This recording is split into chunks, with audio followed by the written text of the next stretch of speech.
Hi friends, welcome to నా social class. Friends, so మరొక కొన్ని short questions from the rise of nationalism 10th class history పార్ట్లో first chapter అయినటువంటి rise of నేషనలిజంలో already previous వీడియోలో కొన్ని క్వశ్చన్స్ అనేవి పెట్టడం జరిగింది. సో రిమైనింగ్ క్వశ్చన్స్ ఓకే, ఇప్పుడు ఒకసారి చూద్దాం. So first question, the French painter who imagined an ideal world. France దేశంలో ఉన్నటువంటి ఒక పెయింటర్, ఒక ఆర్టిస్ట్, ఈయన తనకున్నటువంటి ఐడియల్ వరల్డ్తో ఒక ఇమాజినేషన్ చేశారు. మనకి టెక్స్ట్ బుక్లో ఫస్ట్ పేజ్ ఓపెన్ చేయగానే మనకి ఆయన ఇమేజిన్ చేసినటువంటి, అంటే యూరోపియన్ కాంటినెంట్లో ఉన్నటువంటి కంట్రీస్ అన్నీ కూడా యునైటెడ్ అయ్యి ఫ్రీడమ్ అయ్యి ఉంటే ఎలా ఉంటాయనేది వాటి తాలూకా నేషనల్ ఫ్లాగ్స్ పట్టుకొని లైన్గా, సో మనకి స్టాచ్యూ ఆఫ్ లిబర్టీ అనేది తెలుసు. సో ఫ్రాన్స్ వాళ్ళు ఎవరికి గిఫ్ట్గా ఇచ్చారు సార్ అంటే, ఎవరికి? అమెరికాకి ఇవ్వటం జరిగింది. సో ఒక వ్యక్తి తాలూకా డ్రీమ్ అదంతా కూడా. ఆ వ్యక్తి ఎవరండి? ఇక్కడ చూడండి, ఫ్రెడరిక్ సోరియో. ఆ వ్యక్తి ఎవరండి? Frederic Sorrieu, French painter who imagined an ideal world. ఎవరండి ఆయన? Frederic Sorrieu. Next second question చూడండి, what is the meaning of plebiscite? ఇది చాలా సార్లు ఇవ్వటం జరిగింది మనకి. మనం సిబిఎస్ఈ క్వశ్చన్ పేపర్స్ చూసినట్టయితే ప్రీవియస్ ఇయర్స్లో ఈ ప్లెబిసైట్ అనేది, ద మీనింగ్ ఆఫ్ ప్లెబిసైట్ ఏంటి సార్ అంటే, plebiscite means direct vote by, చూడండి, direct vote by the people to decide an important political question. Okay అండి. సో రాజకీయమైనటువంటి ప్రశ్నకి డైరెక్ట్ ఓట్ చేసి ప్రజలు తెలియజేసే నిర్ణయాన్ని ప్లెబిసైట్ అంటారండి. సో మరొకసారి, the meaning of plebiscite, direct vote by the people to decide an important political question. Next third one sir, when France sneezes. ఇది కూడా చాలా ఇంపార్టెంట్ క్వశ్చన్, 1 మార్క్ క్వశ్చన్లో ఒక్కోసారి 2 మార్క్స్ కూడా ఇస్తున్నాడు. When France sneezes, the rest of Europe catches cold. ఇక్కడ దాని అర్థం ఏంటంటే, ఫ్రాన్స్ దేశం తుమ్మునట్లయితే, స్నీజ్ అంటే తుమ్మటం, ఫ్రాన్స్ దేశం తుమ్మినట్లయితే యూరోపియన్ కాంటినెంట్లో ఉన్నటువంటి అన్ని దేశాలకి కూడా కోల్డ్ చేస్తుంది. అంటే ఫ్రాన్స్లో రెవల్యూషనరీ సీడ్స్ అనేవి, అలాగే ఫస్ట్ నేషనలిజం అనేది స్టార్ట్ అయింది with the French revolution. Even ఇంచుమించు వరల్డ్ వైడ్ కొన్ని దేశాలు అనేవి, చాలా దేశాలు ఫ్రాన్స్ దేశంలో వచ్చినటువంటి రెవల్యూషన్తోనే ఇన్స్పైర్ అయ్యి చాలా దేశాల వాళ్ళు ఇండిపెండెంట్ కంట్రీగా క్రియేట్ చేసుకోవడం అనేది జరిగింది. సో అందుకని ఈ విషయాన్ని ఎవరన్నారండి, when France sneezes the rest of Europe catches cold and అన్నది ఎవరు? Who said these words? Duke మెటర్నిక్.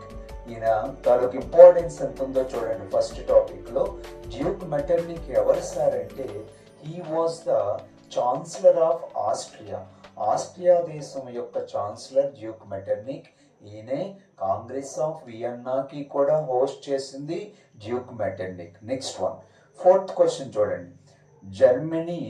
ఇవేంటి సార్ అంటే నేషనల్ సింబల్స్ అండి. జర్మనీ తాలూకు national symbol జర్మేనియా.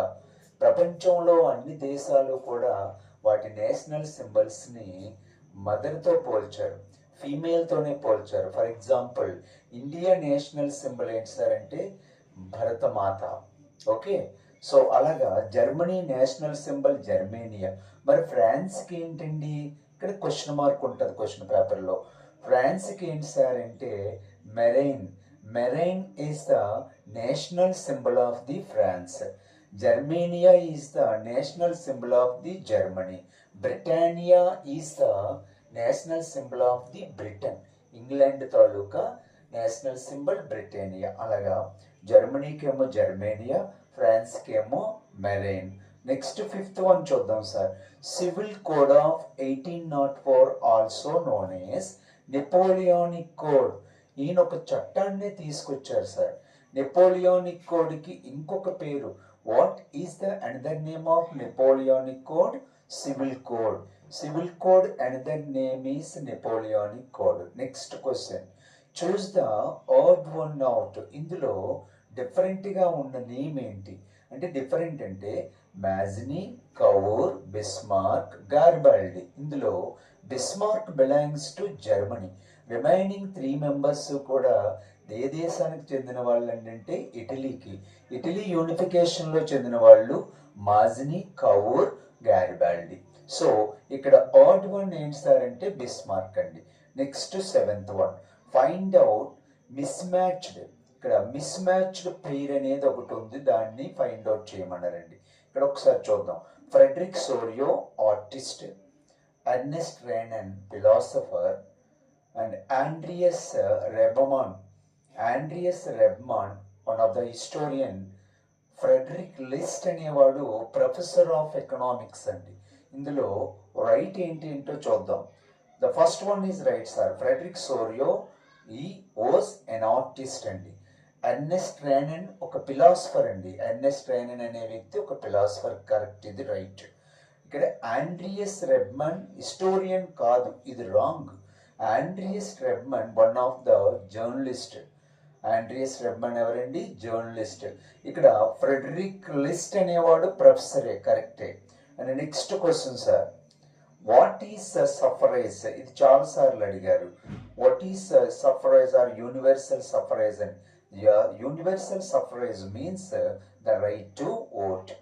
Right to vote అంటే universal suffrage. Next, the state which does not belong to Italy. ఇక్కడ కొన్ని states అనేవి ఇచ్చారండి. Prussia, Sardinia, Sicily and పిగ్మాంట్.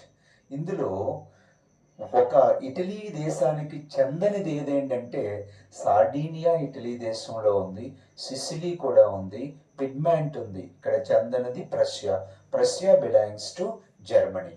So friends, previous వీడియోలో చేసినటువంటి 1 మార్క్ క్వశ్చన్స్, అలాగే ఇప్పుడు ఈ 1 మార్క్ క్వశ్చన్స్ చూసినట్టయితే మనకి ఈవెన్ పబ్లిక్లో కూడా 1 మార్క్ క్వశ్చన్స్ అనేవి ఈ ఫస్ట్ లెసన్లో మనం ఇంచుమించు కవర్ చేసినట్టే.